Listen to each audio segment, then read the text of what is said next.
Turning back to our top story today, with wildfires raging in Western Canada. Thousands of people in Alberta, Manitoba, and British Columbia have been forced out of their homes due to approaching wildfires. Evacuation alerts are also in place, warning thousands of others that they could have to get up and go at any moment.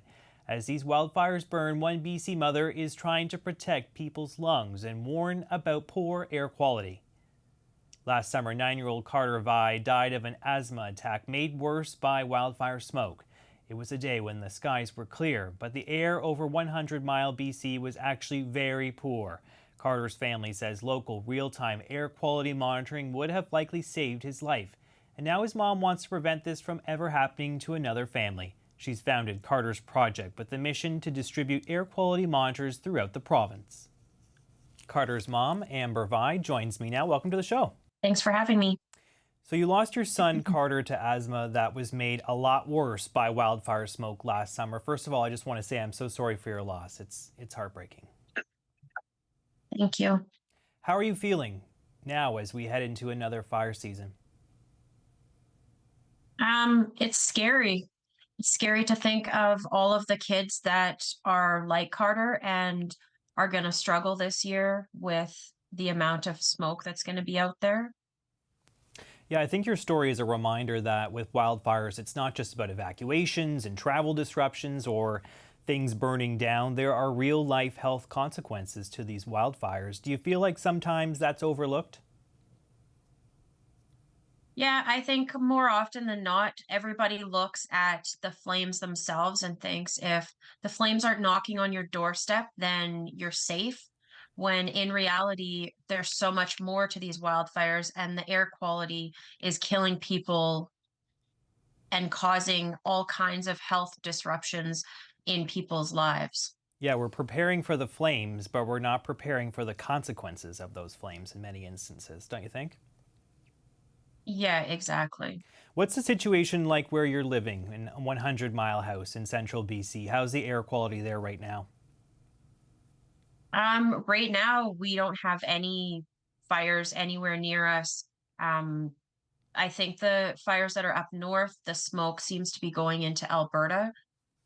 So it's not affecting us at the moment, but we're so early into the fire season and we have such an extreme drought this year that it's unfortunately just a matter of time before the air quality here is affected as well. So it sounds like you're a bit on edge. Yeah, I think we still have two other kids. They don't have asthma or any breathing issues, but regardless, you're always going to be on edge. Knowing how quickly things happen for Carter and how quickly it could happen for anybody else, it just always has you on edge.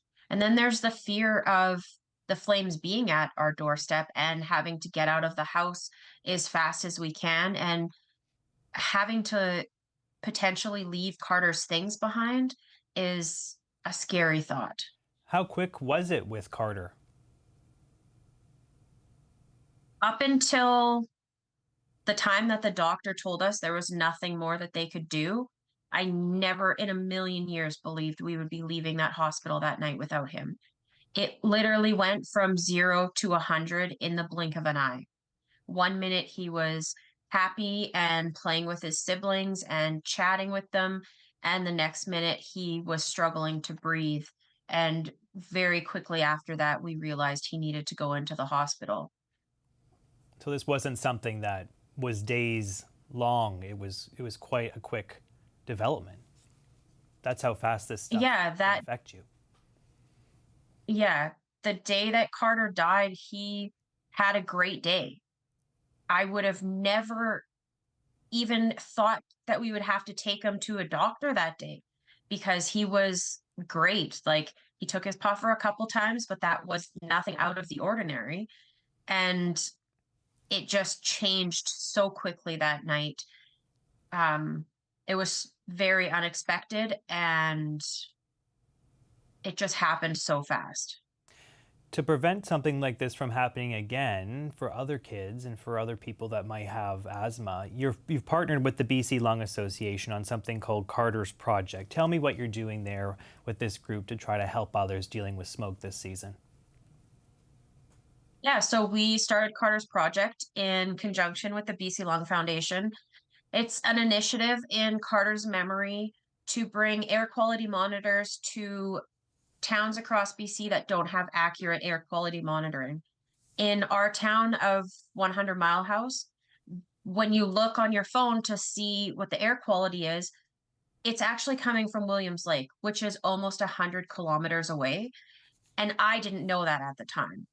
So, in bringing Carter's Project into towns, we're able to bring air quality monitors directly into those areas that don't have accurate monitoring, and people are able to see that real time. Yeah, I mean And we that's also, go ahead, sorry. sorry, we also went in when we did the town hall meeting yesterday. We brought 50 box fans and filters, all of the stuff to make 50 air purifiers. So 50 families left last night, not only with air quality monitors for inside of their house, there's also 10 going outside throughout our community, but they also left with air purifiers and the knowledge as to how to use all of this information. And today we went to the elementary school in 100 Mile and we built 20 air purifiers with one of the classrooms and then dispersed them to every class around the school. So Carter's Project isn't just about the air quality monitors, it's about the education surrounding asthma, air quality, and giving people the information that they need to build these air purifiers that are super simple to make. It's product you can buy from your local hardware store, and it's something that can help keep those people that have these lung diseases safe. I didn't realize that some of the monitoring and some of the information you're getting is coming from places that is so far away. That doesn't seem like it's a good situation if you're relying on data from No. Kamloops and you're sitting in 100 Mile House.